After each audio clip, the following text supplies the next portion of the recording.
Good evening, I'm John Carter. Welcome to Poland Daily Business. Let's take a look at the data released today on the Polish economy. Inflation in Poland stood at 1.7% in year-on-year terms in October, according to the country's Central Statistical Office, Główny Urząd Statystyczny. In September, the price of consumer goods and services in Poland were 1.9% higher than in the same month last year. The government surplus rose to 3.2 billion zlotys in September. That's around $820 million. According to the International Monetary Fund, Polish growth is expected to reach around 4.5% this year and 3.5% in 2019. The IMF also described the challenges lying ahead for the Polish government, such as an ageing population and low labour productivity. Moreover, in its report, the IMF noted that unemployment in Poland has dropped to a historically low level, accompanied by reduced income inequality and poverty levels amid higher social spending. The Polish Finance Minister, Teresa Czerwińska, has welcomed the IMF's predictions that Poland's general government deficit will drop to a record low of 0.3% of the GDP this year, and that the country's structural deficit will fall to 1.5% of the GDP, combined with a decline in the debt-to-GDP ratio of less than 50%. Poland's government has begun work to overhaul the country's income tax system, an official announced today. The aim is to make income taxes more simple and transparent, according to Deputy Finance Minister Filip Światała.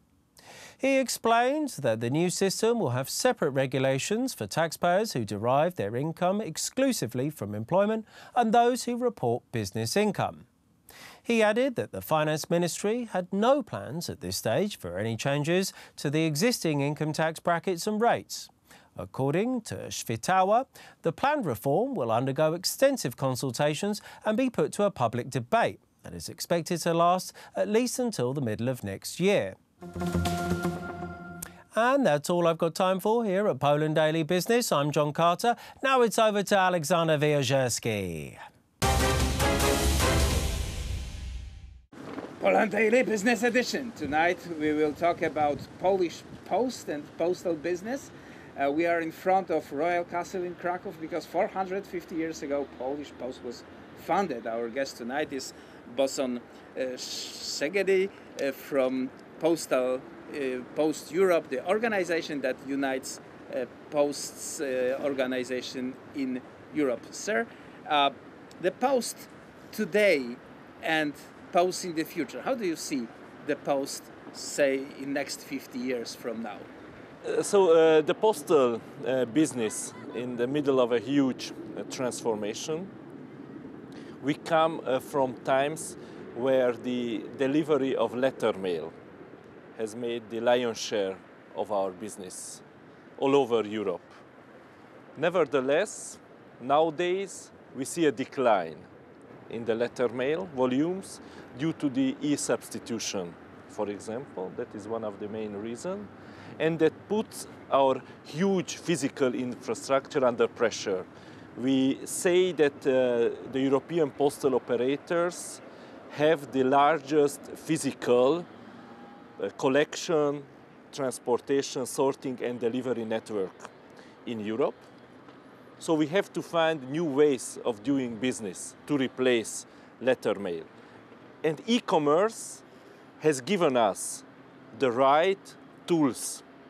Now we see that parcel volumes generated by trade through internet are booming, and we have to transform our business, the postal operators' business, into a way that the postal operators can deliver huge quantities of small packets and parcels.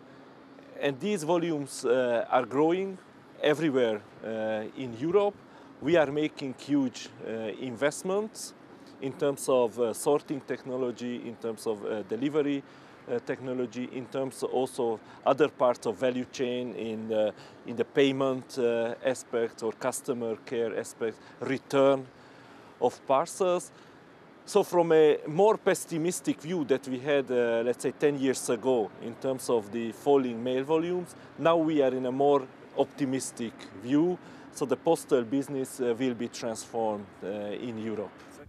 What you're saying basically means that postal business is benefiting from the technology development, and you are able to flatten the delivery chain between producer and customer. Absolutely. So we follow closely the development of the economy. The domestic trade is increasing in every country. The domestic e-commerce is booming, but we see also a huge boom in the international e-commerce that also support very much the postal business. How do you describe the challenges that lay in front of modern postal organization? We have to follow the development of the economy. We have to follow the development of the society. We have a large network. We need investments. We need investments so that we are able to serve our customers. And customer needs are evolving, so they need new ways also of delivery, not only the home delivery, which is still an important element, but they want to have parcel lockers, they want to see pickup points everywhere in the country. We have to install robots or possibly drones.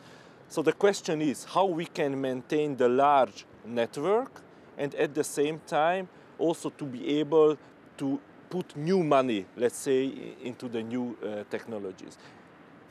Bernd Szebeny of Post Europe, the organization that unites postal organizations from our continent, was our guest. Sir, thank you very much for participating in the show. And that was it for tonight's Poland Daily Business.